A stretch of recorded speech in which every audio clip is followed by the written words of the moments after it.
Assalamualaikum warahmatullahi wabarakatuh.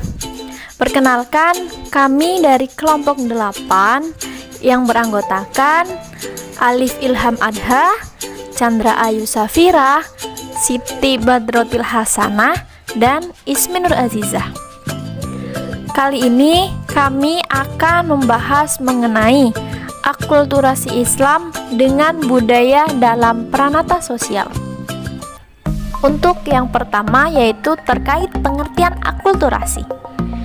Pengertian dari akulturasi itu sendiri merupakan perbedaan kebudayaan dan psikologis yang saling bertemu dan saling mempengaruhi, yang pada akhirnya memunculkan budaya serta psikologi baru tanpa menghilangkan identitas asli dari budaya tersebut.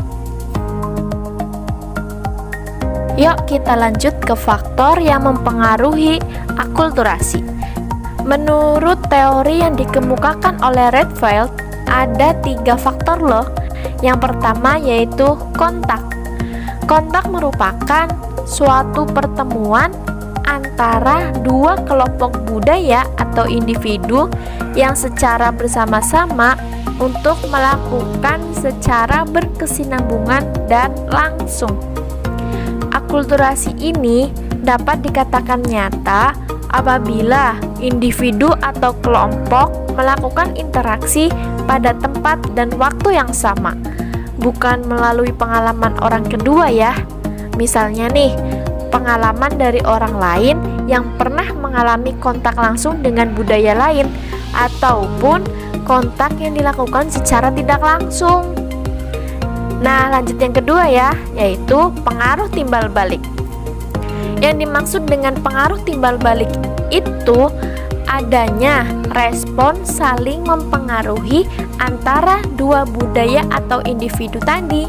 Untuk yang ketiga, yaitu adanya perubahan.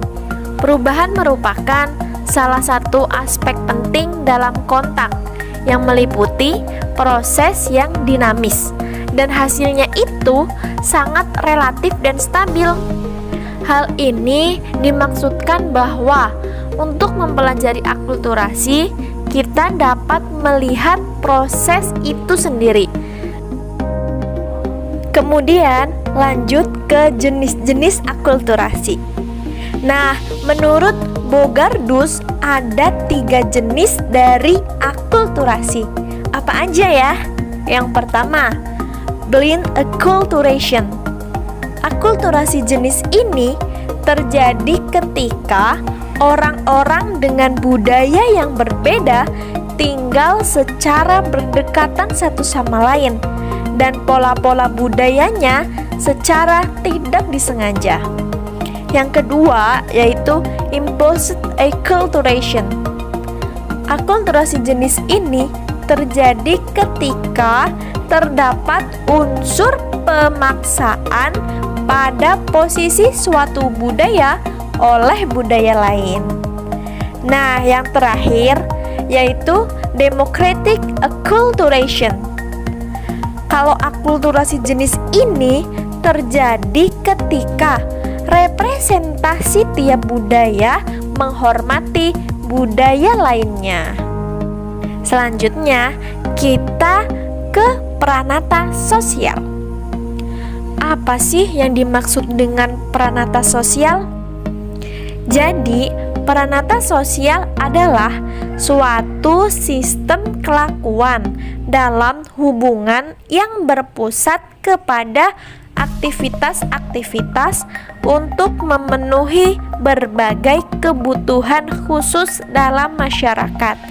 Dengan kata lain, pranata sosial merupakan kumpulan norma dengan hubungannya dalam kebutuhan pokok masyarakat.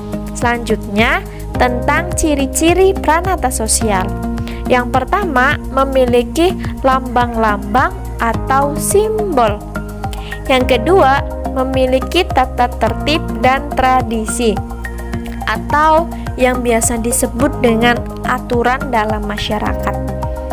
Yang ketiga, memiliki satu atau beberapa tujuan. Yang keempat, memiliki nilai. Yang kelima, memiliki usia lebih lama atau tingkat kekekalan tertentu.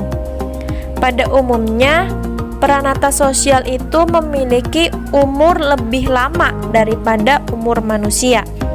Pranata sosial pada umumnya tidak mudah berganti ataupun berubah. Hal tersebut terbukti dengan banyaknya pranata sosial yang diwariskan dari generasi ke generasi. Yang terakhir, memiliki alat kelengkapan. Pranata sosial memiliki sarana dan prasarana yang digunakan untuk mencapai suatu tujuan. Misalnya, mesin produksi pada sebuah pabrik yang merupakan sarana dalam pranata ekonomi untuk menghasilkan suatu barang. Kita lanjut ya ke tujuan dan fungsi pranata sosial. Adapun tujuan dari pranata sosial yaitu untuk mengatur kehidupan manusia agar dapat terpenuhi dan untuk mengatur kehidupan sosial masyarakat agar dapat berjalan tertib sesuai kaidah yang berlaku. Selanjutnya terkait fungsi pranata sosial. Menurut Kunchoro-Ningrat, ada beberapa fungsi pranata sosial loh. Yang pertama, memberi pedoman pada anggota masyarakat tentang bagaimana bersikap dalam pemenuhan kebutuhan hidupnya. Yang kedua, menjaga keutuhan masyarakat atau integrasi sosial dari ancaman disintegrasi sosial. Yang terakhir, memberikan pegangan dalam pengendalian sosial atau social control. Ya, tidak terasa sudah ada di akhir presentasi. Oh ya teman-teman, mungkin sekian dulu ya presentasi dari kelompok 8. Semoga ilmunya bermanfaat. Wassalamualaikum warahmatullahi wabarakatuh. Sampai jumpa.